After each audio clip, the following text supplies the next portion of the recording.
Hi, and welcome to the Theme Park Trainer Podcast with your hosts, Ryan and Donna. Hi. This week, it's a little bit different this week. Donna, you'll be pleased to know you've not got to do a lot of work. Oh, good. But I'm wondering if you can guess what this week's episode is about. Future Ryan, please do some work and insert the song here if it isn't loud enough. What? I'm talking to future me.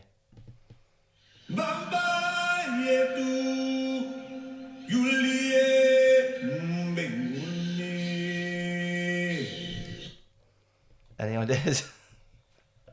Lion King. Kilimanjaro Safaris. I was in the right area. You were in the right area, yeah. We're going to be talking all things Kilimanjaro Safaris. So, tackling the beast. One of the best attractions in any Disney park, I would say. Mm-hmm. There's nothing quite like it, unless you're going on a real safari. It used to be better. When it had the storyline. Well, I'm going to go into that. I'm going to get into that. I'm going to cover that in gruesome detail. Okay. Some of which you maybe know because I'm autistic about Disney, but About Disney? autistic, and one of my hyper focuses is Disney parks. But I'm going to cover the story a little bit and revealed kind of the several changes that happened throughout that. But this episode is all about like how Disney manages to keep lions from eating other things, how the ride operates, and what happened. It's a bit depressing when you actually explain it. What happened to the bloody version of the ride that was removed before the park opened in 1998? What, letting the animals actually roam free? No. Not that. Not. I mean, they're not. Don't forget That I want to see. Joe Rohde. He's not that stupid. Come on. So yeah, we've got the stats, the secrets, and its dark history. You're going to get kicked out of Disney forever with these podcasts. No. So let's head to Harambe. Uh-huh. Okay. So let's start with the scale. I'm pretty sure you know this, but give me the scale for Kilimanjaro Safaris, if you may. When you say scale... How big is it? Yes, I know what scale means. I meant, what, like... In regards to what? Size-wise, what can you fit? Oh my God. Magic Kingdom. You can, correct. I reckon a lot of our listeners will know that, but... That's the backstage of it as well, though, isn't it? So basically, the Harambe Wildlife Reserve, yes, including the backstage, is 110 acres. So you could fit the entirety of Magic Kingdom inside the safari area. That is insane. What, the bit that we go around? Yeah, and still have room for most of the parking lot. That is insane. It took 2 years of planting before a single animal arrived. Wow. They planted over 4.5 million trees and shrubs to simulate the African savanna, which is crazy, because it does, Well, to a certain extent. Sorry, simulate. Yes. We're not actually there. Well, I know, that's how good it is. Oh, man. That is how good it is. Of course, most people know, but the baobabs, they're not real. I'll just be honest and say I did not know this until They're not real. a few years ago. I mean, we've basically been Embarrassingly. We've basically been to Animal Kingdom in every season, and not once have we seen those trees with with any kind of life on them. I didn't think they were meant to. They do. They say it flowers at like 2 months a year or 1 month a year or something. They're fake, unfortunately. That was really depressing when I found that out. They're called tree formers, and they're concrete sculptures. Concrete? Yeah, they are made of concrete. They wouldn't survive the Florida humidity, believe it or not. They can survive in That's why Africa. they don't flower. They can survive in Africa. Well, they don't flower because they're concrete. But they also double as enrichment centres. So they're basically used to feed the wildlife. They hide a load of shit in there basically. Oh, that's a good idea. For the wildlife to, so it kind of simulates the baobab tree in some respect. Basically, they fill it with treats to keep animals active near the trucks. Do you want to know some of the dark history now? Go on then. So you remember Big Red and Little Red? No. Little Red is the elephant you're trying to save from poachers. Yeah. So the story actually goes, if I can find it, It goes. I've done my research this week. It goes beyond what you've seen. So let's go back in time to 1998, before the park officially opened, where you have cast members, annual pass holders. 1998. I thought it was open before that. No. You got annual pass holders, cast members. This predates vlogging. Believe it or not. Back when the world was good. Back when the world was good. Podcasting, I think just about a thing. So Podcasting was a thing, but it was very... Yeah, not everyone and their mother had podcasts. I mean, it's nerdy now, but yeah, not every celebrity on the planet had their own podcast back then. So, the only people getting on this ride were, cast members and big Disney fans invested in annual pass holders and the press to a certain level. So, imagine you getting on this ride that at the time, the ride for the park. They made this big deal. Still the ride for the park. The big deal for Animal Kingdom was conservation. Notazu. Okay. Do you not remember? No. I suppose you wouldn't. So there was this advert, this marketing campaign, where these. It's a bit racist when you think back. Say it again. Notazu. It was basically people of Harambe going Notazu, Notazu. Notazu. You don't have to be racist. That's how they were saying it, because it was meant to be an African word. But in case you hadn't guessed it, Disney were trying to promote the fact that it wasn't a zoo, not a zoo. Oh my god, that is disgusting on so many levels. That was the campaign. It wasn't spelt not a zoo. That really is quite racist. Well, I was saying that's how it was said. I'm sure I've got it written down somewhere. My notes are all over the place. But yeah, that's basically what they were trying to do. So, but this part kind of is a zoo. No, it is a zoo. No, this part isn't. No, it's famously not a zoo. This Animal Kingdom. It's many, many things, but remember, it's not a zoo. So, the story of Big Red and Little Red. You enter the queue. You're constantly fed information about the two animals, telling guests all about the other animals they're about to see. The overhead monitors and voiceover narration. Do you remember Wilson? Oh, I vaguely remember the name. Wilson, I can't know, what was his gamekeeper?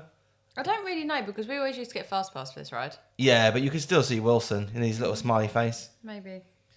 But yeah, they mentioned the newest edition, the baby calf Little Red and Big Red recently gave birth to. Elephant. They're elephants. They're elephants, yeah. So it's at this point you think, okay, that's interesting. But then they weave it into the narrative for the first 2/3 of the ride. So your driver takes your vehicle through all of the other animal areas. He checks with the airborne. It's worth noting as well that this safari you're on is about 2 weeks. Is it not? It's 2 weeks, yeah. It's 2 weeks. So there's a woman flying over the game preserve in a plane, always asking, kind of, have you seen Big Red yet? Have you seen Big Red? Is she okay? So you get offhand radio messages saying that there might be poachers lurking around. The back gate to the game reserve that's been busted in. Mm-hmm. All of this. Some of this you'll recognise. Some of this you won't, because they got rid of it before it opened. You'd be lucky if I remember any of it. Then your driver takes you through the elephant paddock, where you'll see some elephants, some actual elephants. No way. Yeah. Are you sure they're not fake as well? They're not fake. There's one named after you. Yes. That's not a joke. It actually is. It actually is. I'm the matriarch. Yeah, that's the word. Well, you've got to be a matriarch somewhere, haven't you? You're not here. The kids very much rule the I was literally just going to say the same thing. So when you enter that kind of area, you start looking for Big Red and Little Red, but they're nowhere to be seen. So the driver continues on, taking you past the lions, and then your driver spies it. Big Red's enormous bloody corpse off by the side of the road. Wow. Partially obscured by tall grass. That bit. No, this is they removed. What, before it started? Before it opened officially. I mean, Jesus Christ. They had Big Red's wonder. bloody corpse off to the side.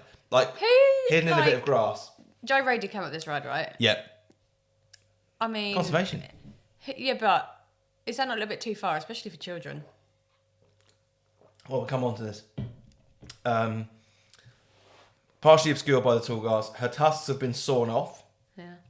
That did, I think, remain in some element. There was some tusks in a back of a truck or something. I don't remember her being dead though. No, that never made it. What? So they sawed her tusks off, and kept her alive. No. Wait, just let me tell the story. Right. Okay. I think there is a truck With tusks in it. With tusks in it. Okay, It's not fine. alluded to what it is.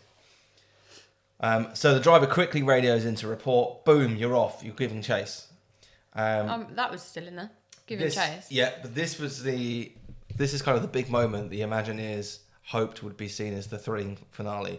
So the high-speed pursuit of Big Red's killers, highlighted by the poachers actually firing a few rounds of a machine gun at your vehicle. Right. Your Jeep avoiding erupting geysers as you chase the criminals up the riverbed. Then you get a quick glimpse of the authorities who have successfully captured the poachers, as well as rescuing Little Red. You wave goodbye to the new... Oh, I remember Little Red. Little Red was remained. She was in the back of a truck. Correct. Yeah. So they kept that bit. As you wave goodbye to the new baby elephant friend, we're told that as a reward for helping to capture these criminals, we're going to be given access to the most exclusive part of Harambe's game preserve, the Gorilla Falls Research Station. That's nice. I quite like that. Mm-hmm. As you exit the Jeep, we're told to follow the signs to our next adventure. So on paper, I don't know. Even on paper, this feels risky. I mean, you take Big Red out, you're okay. Well, they could have just stolen Little Red. This is kind of exactly what happened. So, Imagineering, so it would seem, having read interviews that people have had with Imagineers, had no idea this was coming. Right. As in, they had no idea the feedback would be this. Right. Okay. So really? Yeah. So apparently, what happened was they started cycling cast members through and annual pass holders, as I said, and they were getting dozens of complaints about Big Red being dead. The problem was that Imagineering kind of miscalculated that right up to the fact that until you see the dead elephant, every other animal that you see is real. So all of a sudden you encounter what most guests, don't forget they're American, will believe is a real dead elephant. Oh, I just thought it was harsh. No. I would never have thought it was a real elephant. Yeah, but you're not American. Yeah, but surely you realise you're not in a real game reserve and you would think there's so. not real poachers But the animals are real, in America. Well, in Disney World. No, but yeah, I think so. What happened was, in the closing moments, suddenly rolls past what people think is an authentic dead elephant. Wow. Idiots, let's be honest. Idiots, morons. Except children. Yeah, I was going to say, Except children would probably believe it. Yeah. That's a Most lot of the explaining. children on board the safari trucks, as well as some of the more gullible adults, apparently, immediately burst into tears. I mean, I wouldn't...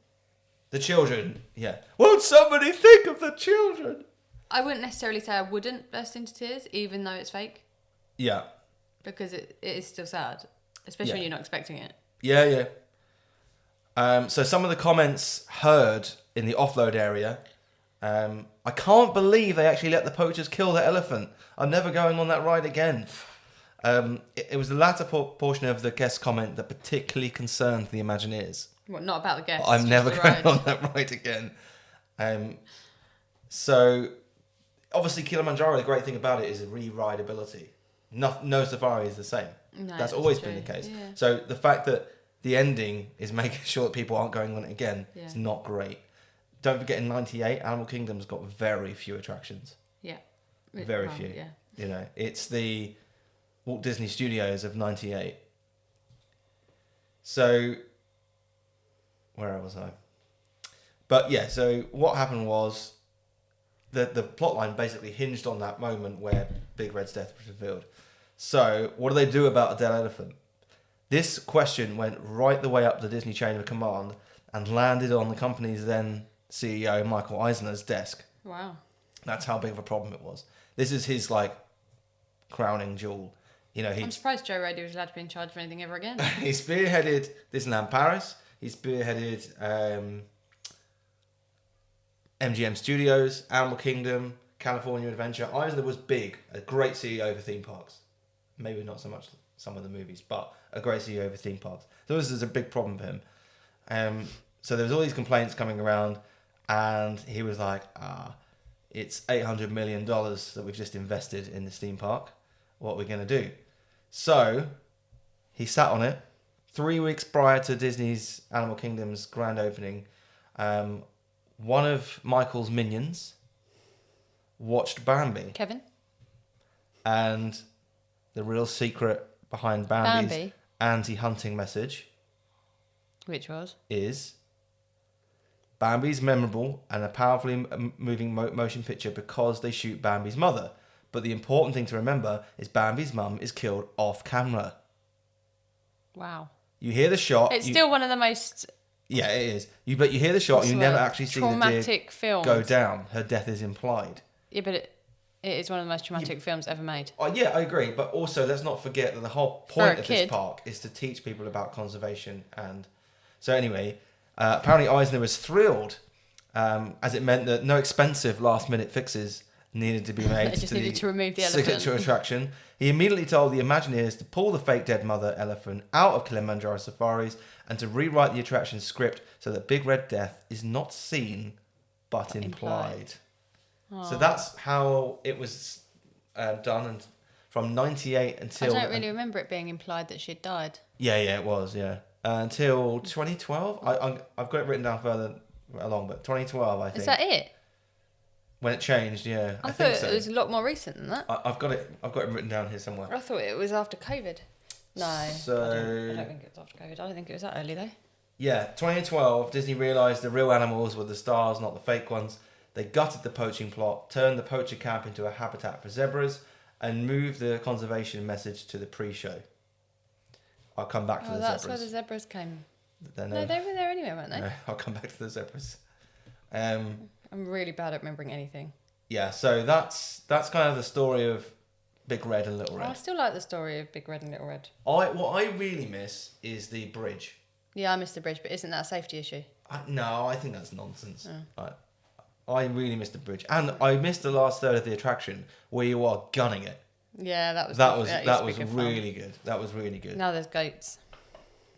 So let's get into the Simba fleet. They're custom-built GMC top kicks and Simba 1 and Ford F650s chassis. Each one costs $150,000 once Disney adds the Safari shell. They're not cheap. I never thought they would be going around that 100 times a day. Yeah, they run on liquid propane, cleaner for the environment, and doesn't leave a heavy diesel smell that could irritate the animals. Just might burst into flames at any given moment. And the road is not real mud. Oh, really? Yeah. The 19,000-pound trucks would be stuck by noon. It's a ribbon of reinforced concrete that's been hand-carved with ruts and tyre tracks. Very clever. They even paint the concrete to look like wet mud. Now, I didn't know that until today. I don't think I've ever really taken any notice. Because in parts, it really does look like... Yeah, they've done a really good job on it.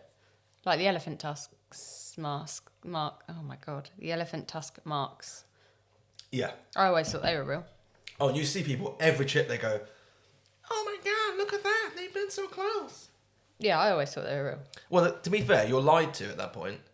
The driver is going... They lied to you all the way around. The termite mounds aren't real. No, I know. I'll come on to that. But they do lie to you all the way around. Is that little Disney magic also as a barefaced lie? To be fair, I don't think any part of me is going to Disney for the truth. No, that's true. When you drive through the water at the start of the savannah, you're actually going through a tyre wash. This prevents seeds or bacteria from the forest zone from being tracked into the savannah zone, keeping the different ecosystems pure. Very interesting. Clever stuff. It is. Clever stuff. Do you want some invisible magic? Yes. Dear. Okay, yeah, well, you didn't answer. I was drinking. How do the animals stay in place? Oh, no, I know this. This depresses me. I genuinely thought they just were happy. So they have ha-ha walls. It's a sunken ditch that is invisible from the truck's perspective, but acts as a 20-foot drop for the animal. Let's just try and get over this ditch. Conservation, that was a good moment to put that in. Well done. I was accounting for the full time as well. The Kochi trick, lions lounging on the big rocks. They can't leave there, can they? to ensure you actually see them, they air condition the rocks in the summer, which you know, and heat them in the winter. The lions aren't sitting there because they like the view. They're sitting there because it's the most comfortable spot in the park. Yeah, but lionesses need to hunt. That's what they were built for. Yeah, well... They need space. They need and to they sit have no there space. coolly. No, I agree. But then this is the issue with all zoos, so I can't really get on Disney's case about this. Want to hear a bit more about the life of a safari guide? So driving Symbol 1... If I'm completely honest, probably the best ride to work on. Well, yeah, but you're doing your knees in, aren't you? Driving all day. You're doing your knees in. So it's not just a job, it's a high-stress performance. Trading is a 14-day boot camp. They have to memorise the names and facts for all the different species. I think there's like over 30. While steering a massive vehicle through gaps that sometimes only have an inch of clearance on either side. There is a training when rule. you go on it, Yeah. they are so good at driving that truck. Oh yeah, they're incredible. They're brilliant. It's like they've been doing it forever. Yeah, they are. I don't think we've ever had a rookie.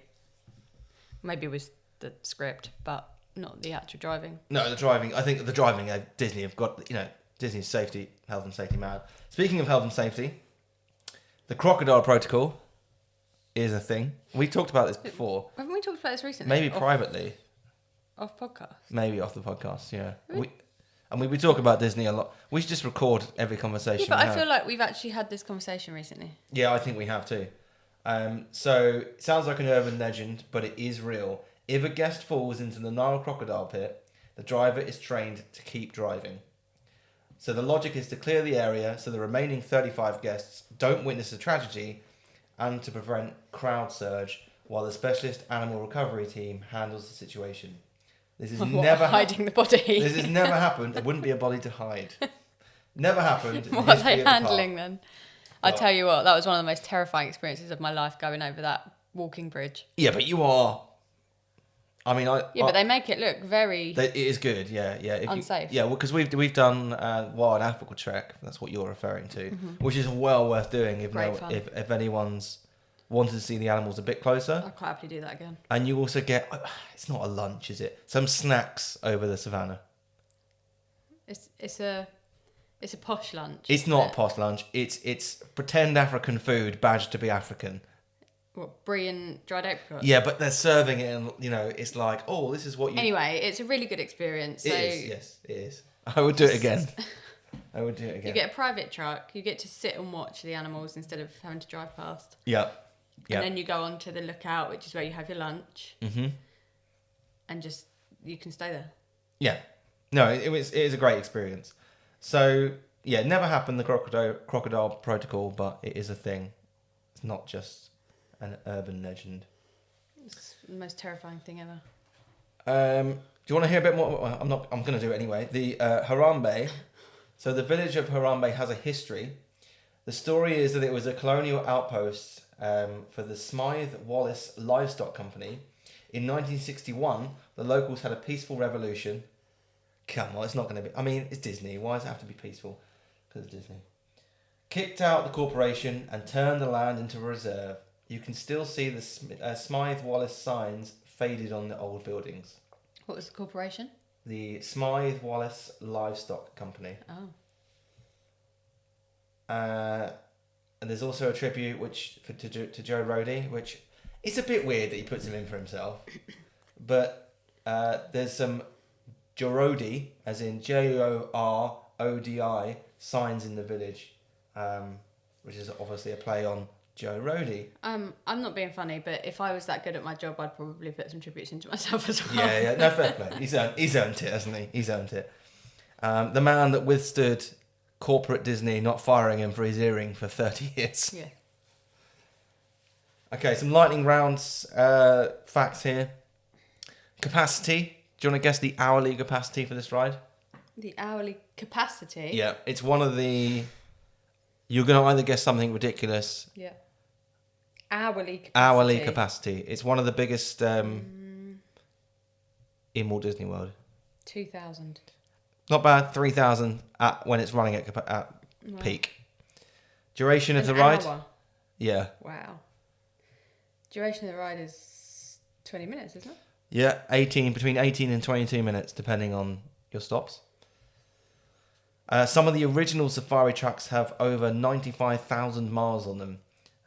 They never leave the property and rarely go over 8 miles an hour. So that's the equivalent of driving around the Earth almost 4 times at a snail's pace. Oh my lord. Do you want to tell me anything about the ostrich eggs? They're not real? They're not real. Disney That was only, another one that peed me off. Disney only has female ostriches. Yeah. So what's wrong with the ostrich eggs? The man's Yeah, I not get it. been doing I the get job. it. I was joking. Yeah, I know. They've been drained. They are in fact real shells, but they've been drained and filled with concrete Wow. so they don't rot or break. They've been drained. Yeah. That's wow. Some of the newer ones are pure concrete. Anything else? Okay, the animal dinner bells. So the animals that aren't forced back into their barns, they're trained via audio cues. Crocodiles respond to a metal bar being struck underwater. Elephants come into the sound of a drum. Giraffes respond to a cowbell. Gazelles are called by a duck call. I mentioned the zebras. That is pretty cool, isn't it? It is cool. And I do actually, like that. if you watch the program on Disney Plus, the Animal Kingdom program, Yeah. they do go Okay. into that in a bit of detail, and it is super interesting. Who's forced into their cages? Well, a lot of the animals go into the. What did I say? Forced. No, the animals aren't forced back into their Oh. barns. Sorry, You said the ones I did. that aren't. I did. The animals. None of the animals are Right. forced. No, they're all trained via audio cues. Right. So I mentioned the zebras or zebra. In 2012, they tried to add a huge herd of zebras to the final section of the ride, but it was a disaster because, They can't be trained? basically, zebras are notoriously just bellends. So they started biting the trucks, fighting each other, and, They definitely should have kept that in. and blocking the path for hours. that would have been brilliant. So they moved most of them and replaced them with the addax, the white antelope. I love that. Oh, they definitely should have kept them. Where are the zebras now? I'm sure I've seen zebras. There are some. Aren't they in Animal Kingdom Lodge? Yeah, there's not many though. They're right. They are in Animal Kingdom Lodge. Yeah, I aren't they? think Yeah. maybe there is a couple in Animal Kingdom, but there's not a herd No, because they're dicks, apparently. Termite mounds they're not real. made of concrete, but they threw red clay at them while the cement was wet to give them that authentic bug-built look. I'm quite happy about that one. To be fair, I don't want termites all over the truck. Yeah. 2 week safari, as you said earlier. The warden's jeep.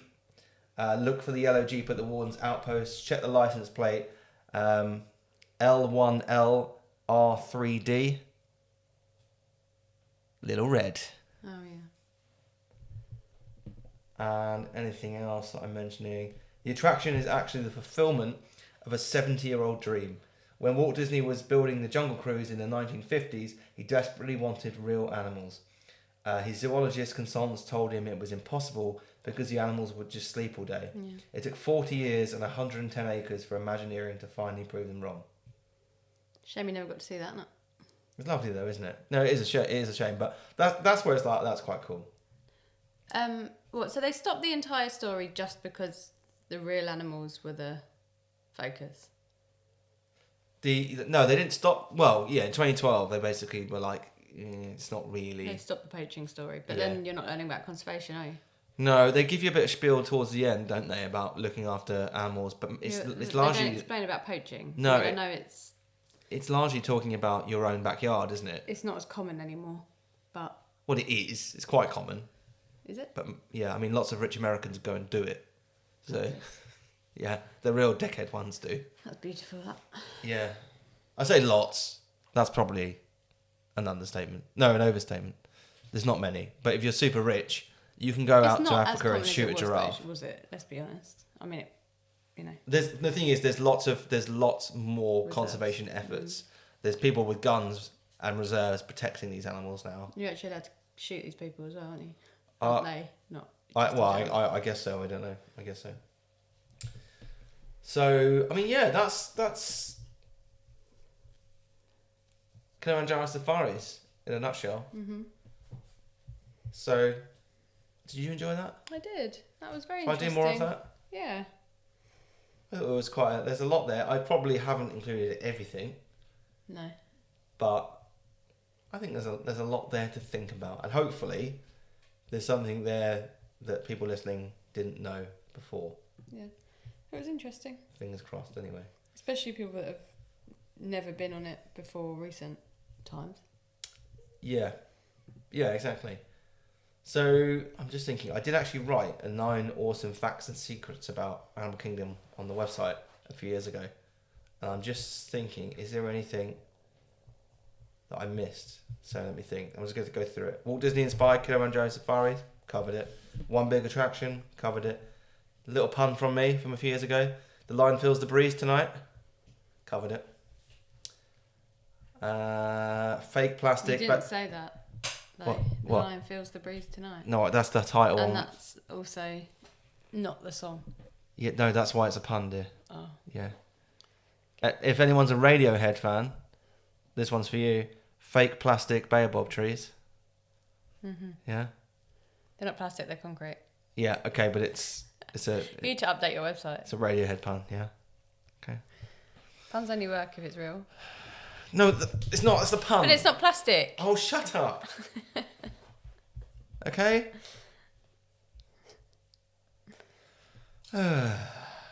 Okay.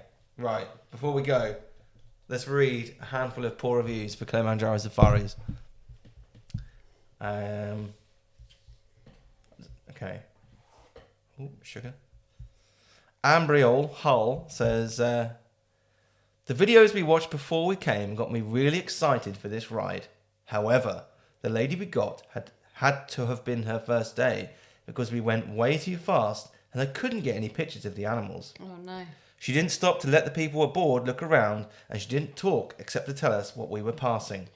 I hope she gets better in the future, or people get a different driver. I was really disappointed. I mean, they never used to be allowed to stop, did they? If you remember. No, they're technically still not allowed to, but they do. will. Yeah. But they never used to be allowed to. Like, they actually stop for a good few seconds now, but they never used to be allowed to. No. They used to have to drive slowly. Yeah, they were driving at like 1 Yeah. mile an hour. Yeah. NL says, this was not Kilimanjaro Safaris, but a small cart-like place nearby selling shaved ice. This is the worst shaved ice ever. More like chipped ice, which froze back into a lump. Disney needs to step up their game and get better shaved ice machines, which can shave the ice into fine sheets. Go visit Hawaii and eat at Matsumoko's, whatever, and the other shaved ice places. Horrible shaved ice and not worth spending money on. I mean, People were throwing it away since it can't be eaten when it turns into a lump of ice with a plastic spoon. The Kilimanjaro Safaris was a great bumpy ride. A bit fast to take photos though.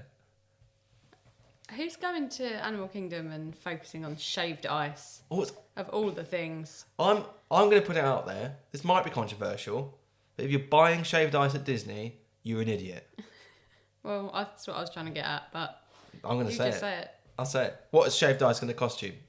$8? Yeah, go and buy something that you can only buy in Animal Kingdom. Yeah. Like Yak and Yeti. You know Quick what? service. You know what they need to bring back? The poo brownies. The poo brownies? Mm-hmm. I don't remember them. Yeah, the sweet shop, Yuri's sweet shop in Africa. Yeah. They used to sell brownies in the shape of different animals' turds. Oh, I don't remember that at all. Do you not? No. I thought it was one of the most Inventive. snacks that you could buy. Yeah. But people are just get upset about anything, won't they? They think it was real. Yep. People probably did. Yeah, they did. Yeah. Yeah, because sweet shop would be selling poo, wouldn't it? Just allowed to. Honestly. Haley says, we were on bus 29 today at 1 o'clock. The driver was snappy, rude, and felt like she was driving the bus much faster than usual, causing an extremely uncomfortable and bumpy ride. When were these from? This one's from a year ago. Oh. She snapped at multiple people on the ride. This is usually my favourite attraction, but was very disappointed and sad as this was my daughter's first time. I hope next time it's much better. It is sad when you get people like that. Yeah. Because they are It is. primarily customer facing, so they really need to put on a game face. Yeah, you do. Anna says, absurd and out-of-place attraction using animals to make money. The space is small, animals are close to cars that pass every 30 seconds with screaming children, and they're very sad looking. The attraction made me cry. Little Red? Disgusting from Disney. There's absolutely no need to have animals in any of the parks. Why not stick with simulators? Oh. Then a ridiculous talk about how recycling paper helps animals while you're at the bus. Leave animals alone and don't bring them to a zoo across the world to make money. How about that? So, did you not know what you signed up for when you stepped into Animal Kingdom? I'd also like to point out, not a zoo. But as soon as you come into Animal Kingdom, one, you must realise it's full of animals. Yeah. Two, as you're walking up the path, there's animals either side of you. Yep. There's literally cages as you get to the tree, and you still go on Kilimanjaro Safaris thinking it's animatronics. Also, if you're that upset, surely you go, oh, Disney's Animal Kingdom. That must just be about telling me about animals and not showing me anything. That's literally what I just said to you. I know, but why would you go? I don't get it. I know that's what you just said to me. Right. Frederick J. Rees says, there's a cast member with the name Robin, Orlando, working at a merchandising spot when you come off the attraction. She was plain rude and ruined our day and experience at Disney's Animal Kingdom. I've never experienced an attitude like that ever at Walt Disney World. What a shame. Mind your own business and do your job as a cast member. Create memories and magic instead of trying to teach guests with an attitude. I can't believe she ever attended Disney Traditions. Unreal. Doesn't actually say what she did. No. It had nothing to do with the ride. Not like that prick behind the bar. Racist. Harold is relevant because it was in Africa. Mm-hmm. Harold Sham says, over a 2-hour wait for a 15-minute safari ride where you see each animal for 10 seconds. If you want to go see animals, go to a zoo. It is a zoo. It's not a zoo. Ridiculous how long the wait times are at the parks. Disney needs to figure out how to cut down on the wait times. Nobody can do more than a couple of attractions a day, since the wait times for most attractions are an hour to sometimes even 3 hours long. I know Disney doesn't care, as they want to maximise profit. Eventually people are going to stop going, as the experience is just not magical at all. Vacation where you spend thousands of dollars should not be this stressful. When was this? 3 years ago. Wow. I'll read 3 years ago? Yeah, I'll read one more. This was the most violent ride we've ever been on. Wow. Absolutely do not sit at the back of the vehicle. We were severely banged around. The animals were beautiful and amazing, but not enough to overcome the abuse from the ride. With all the money Disney brings in, it could put some shockers on the vehicle. Jesus. People are such losers. And that is Kilimanjaro Safaris. If you enjoyed today's show, please leave us a review, and we will see you again next week. Kwaherini. I got that first. Not at all. Disney's Animal Kingdom. It's many, many things, but remember, it's not a zoo!